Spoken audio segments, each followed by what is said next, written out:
क्या सच में नागों में नागमणि पाई जाती है जो कि काफ़ी जादुई होती है? और क्या आप जानते हैं कि आखिरकार गायों में कितने दांत होते हैं? और आपको क्या पता है कि भालू भी सफ़ेद रंग के होते हैं? तो आइए जानेंगे इन्हीं सब सवालों के बारे में। लेकिन उससे पहले अगर आप हमारे चैनल पर नए हैं तो चैनल को सब्सक्राइब जरूर कर देना ताकि आपको इस तरह के और भी रहने वाली वीडियो देखने को मिलते रहें। फैक्ट नंबर 3, दोस्तों आप लोगों ने काला भालू तो बहुत जगह देखा होगा या फिर नहीं भी देखा हो तो आपने इंटरनेट पर बहुत सारे ऐसे भालू देखे होंगे। लेकिन आज हम बात करेंगे सफ़ेद भालू कि आखिरकार सफ़ेद भालू कहाँ कहाँ पाए जाते हैं। तो दोस्तों अगर हम सफ़ेद भालू की बात करें तो सफ़ेद भालू यानी कि पोलर बियर, जिसे कि पोलर बियर भी कहा जाता है, ये ध्रुवीय देशों में पाए जाते हैं जहां सिर्फ बर्फ ही बर्फ होती है। नॉर्वे प्रसारित स्वालबार्ड द्वीप समूह जैसे ध्रुवीय भालू को बर्फ भालू भी कहा जाता है। यहाँ के जो भालू होते हैं वो सफ़ेद इसलिए हो जाते हैं क्योंकि ये इलाका सिर्फ बर्फ से भरा हुआ है। यहाँ हर हमेशा बर्फ की बारिश होने लगती है।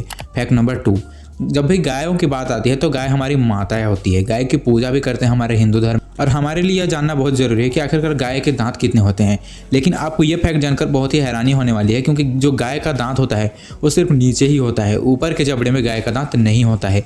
ऊपर का जबड़ा एकदम समतल होता है। अगर हम गाय के बछड़े की बात करें तो इसमें सबसे शुरुआती दौर पर 20 दांत होते हैं जिन्हें बेबी टीथ भी कहा जाता है। और सारे दांत गिरने के बाद जब गाय बड़ा हो जाता है तो उसमें 32 स्थायी दांत आ जाते हैं, एकदम मनुष्यों की तरह। लेकिन इनमें सिर्फ नीचे ही दांत होते हैं, ऊपर में नहीं होता। ऊपर का जो मसूड़ा होता है वो काफ़ी मजबूत होता है।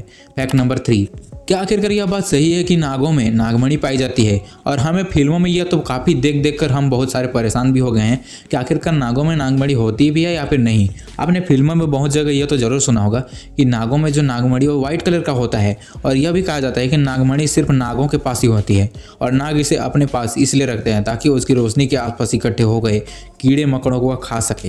हालांकि इसके अलावा नागों द्वारा मणि को रखने के लिए और भी कोई कारण है।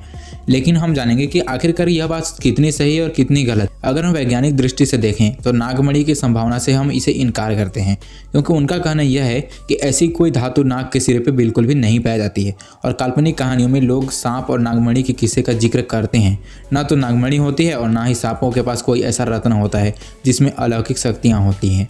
मैं ये नहीं कह रहा कि नागों में नागमणि नहीं होती है, पहले होती भी होंगी, लेकिन ये सिर्फ इच्छाधारी सांपों भी होते होंगे तो उनके पास नागमणि जैसे कुछ वस्तुएं होती होंगी, और उसी को लेकर लोग यह जागरूकता बना चुके हैं कि नागों में नागमणि पाई जाती है।